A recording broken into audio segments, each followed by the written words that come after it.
ദേശാഭിമാനി മുഖപ്രസംഗം 2024 നവംബർ 29. നിർത്തുക ഗവർണറുടെ കർസേവ. മഹത്തായ ഭരണഘടന അംഗീകരിച്ചതിൻ്റെ 75-ാം വാർഷികമാണ് കഴിഞ്ഞ ദിവസം രാജ്യം ആഘോഷിച്ചത്. രാഷ്ട്രപതി മുതൽ ഗവർണർ വരെ ഭരണഘടനയുടെ മഹത്വവും പ്രസക്തിയും ആവർത്തിച്ച് പ്രസംഗങ്ങൾ നടത്തി. എന്നാൽ ഇന്ന് രാജ്യം ഭരിക്കുന്നവർക്ക് ഭരണഘടനയോടുള്ള കൂറ് വാക്കിൽ മാത്രമാണ്, പ്രവൃത്തിയിലല്ലെന്ന് തെളിയിക്കപ്പെട്ട നിരവധി സന്ദർഭങ്ങൾ ഉണ്ടായിട്ടുണ്ട്. അതിൽ ഒടുവിലത്തേതാണ് കേരള ഗവർണർ ആരിഫ് മുഹമ്മദ് ഖാനിൽ നിന്ന് ഉണ്ടായിരിക്കുന്നത്. കേരള സാങ്കേതിക സർവകലാശാലയിലും ഡിജിറ്റൽ സർവകലാശാലയിലും താൽക്കാലിക വൈസ് ചാൻസലർമാരെ നിയമിച്ച ഗവർണറുടെ നടപടി ഭരണഘടനയെ തൃണവൽഗണിക്കലാണ്. ഗവർണറുടെ ജനാധിപത്യവിരുദ്ധതയെ വിമർശിച്ചും തടഞ്ഞുമുള്ള കേരള ഹൈക്കോടതി വിധിയുടെ മഷിയുണങ്ങും മുമ്പാണ് ഈ തെറ്റായ നിയമനങ്ങൾ. ഇത് മിതമായ ഭാഷയിൽ പറഞ്ഞാൽ ശുദ്ധ തോന്നിയാസമാണ്. ഇല്ലാത്ത അധികാരം പ്രയോഗിച്ച് ജനാധിപത്യ ഭരണ സംവിധാനത്തെ തുടർച്ചയായി വെല്ലുവിളിക്കുന്ന ആരിഫ് മുഹമ്മദ് ഖാൻ ഇപ്പോൾ നീതിപീഠത്തെയും ധിക്കരിക്കുകയാണ്. KTUവിൽ താൽക്കാലിക VC സിസ തോമസിനെ നിയമിച്ച സ്വന്തം നടപടിയിൽ വ്യക്തത തേടി ഗവർണറായിരുന്നു ഹൈക്കോടതിയെ സമീപിച്ചത്. ഗവർണറുടെ ഹർജി തീർപ്പാക്കിയ കോടതി താൽക്കാലിക VCയുടെ ചുമതല സർക്കാർ നൽകിയ പട്ടികയിൽ നിന്നാകണമെന്ന് ആവർത്തിച്ചു. എന്നാൽ ആ വിധി കാറ്റിൽ പറത്തിയിരിക്കുകയാണ് ഗവർണർ. കണ്ണൂർ സർവകലാശാലയിൽ വൈസ് ചാൻസലറെ നിയമിച്ചതുമായി ബന്ധപ്പെട്ട സുപ്രീം കോടതി വിധി മറയാക്കിയാണ് ഗവർണറുടെ നടപടി. എന്നാൽ സുപ്രീം കോടതി വിധി കണ്ണൂർ സർവകലാശാല നിയമത്തെ അടിസ്ഥാനപ്പെടുത്തിയാണെന്ന് ചൊവ്വാഴ്ച ഹൈക്കോടതി ഡിവിഷൻ ബെഞ്ച് വ്യക്തമാക്കിയതാണ്. സർക്കാർ നൽകുന്ന പട്ടികയിൽ നിന്ന് KTU താൽക്കാലിക VCയെ നിയമിക്കാവൂ എന്നും കർശനമായി പറഞ്ഞു. ഇത് അവഗണിച്ച ഗവർണർ സംസ്ഥാനത്തെ ഉന്നത നീതിപീഠത്തിൻ്റെ വിധിയാണ് ലംഘിച്ചത്.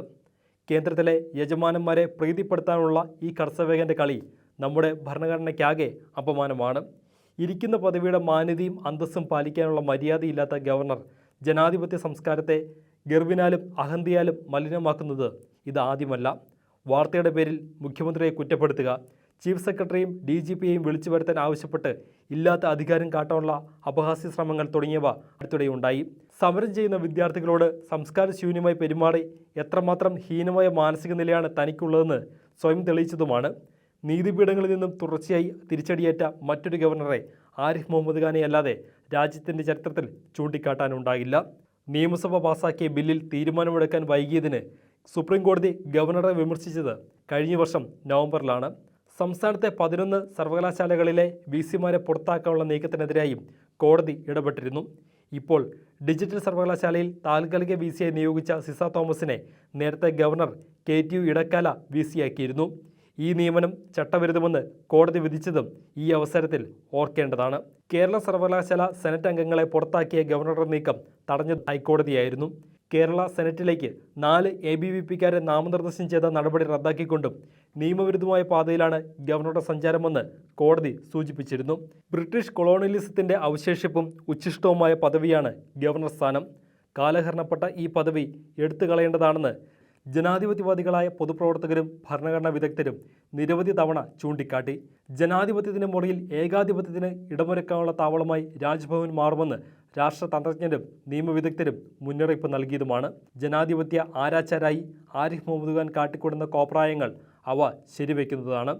കേരളത്തിൻ്റെ ജനാധിപത്യ വിദ്യാഭ്യാസ മികവുകൾക്ക് അടിക്കടി വിഘാതം സൃഷ്ടിക്കുന്ന കാലാവധി പിന്നിട്ട ഈ ഗവർണറെ അടിയന്തരമായി തിരിച്ചു വിളിക്കാൻ കേന്ദ്ര സർക്കാർ തയ്യാറാകണം.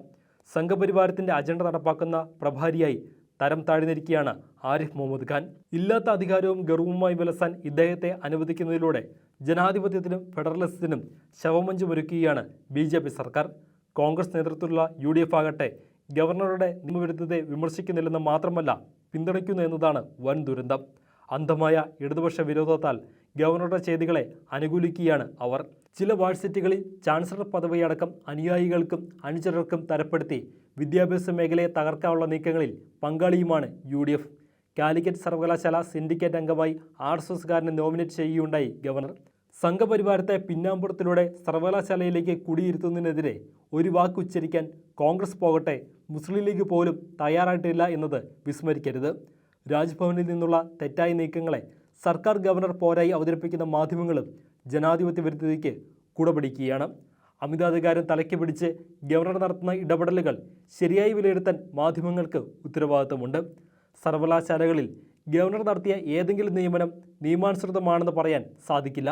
ഡൽഹിയിലെ ജവഹർലാൽ നെഹ്റു യൂണിവേഴ്സിറ്റിയിലടക്കം രാജ്യത്തെ പ്രശസ്തമായ സർവകലാശാലകളെ കാവ്യവൽക്കരിക്കാനും കൈപ്പിടിയിലാക്കാനും സംഘപരിവാർ ശ്രമിക്കുന്നുണ്ട്. കേരളത്തിൽ അതിനായി ഗവർണറെ ഏജന്റാക്കിയിരിക്കുകയാണ്. രാജ്ഭവനെ RSS ശാഖയാക്കി അധപതിപ്പിച്ച് പൊതുവിദ്യാഭ്യാസ മണ്ഡലത്തെ അട്ടിമറിക്കലാണ് ലക്ഷ്യം. ഇത് അനുവദിച്ചുകൂടാ. നിയമപരമായും ജനാധിപത്യപരമായും ഗവർണറുടെ ദുഷ്ചെയ്തികളെ തുറന്നെതിർക്കണം. സംഘപരിവാര ആശയാടിമത്തം ബാധിച്ച് വഷളത്തരങ്ങൾ കാട്ടിക്കൊടുന്ന ഗവർണറുടെ ജനാധിപത്യ ഹത്യ കേരളത്തിന് പൊറുക്കാനാകില്ല. വിദ്യാഭ്യാസപ്രേമികളും സംസ്കാര സമ്പന്നരുമായ മലയാളികൾ ഒന്നാകെ പ്രതികരിച്ചും പ്രതിഷേധിച്ചും ഇതിന് തടയിട്ടേ തീരൂ.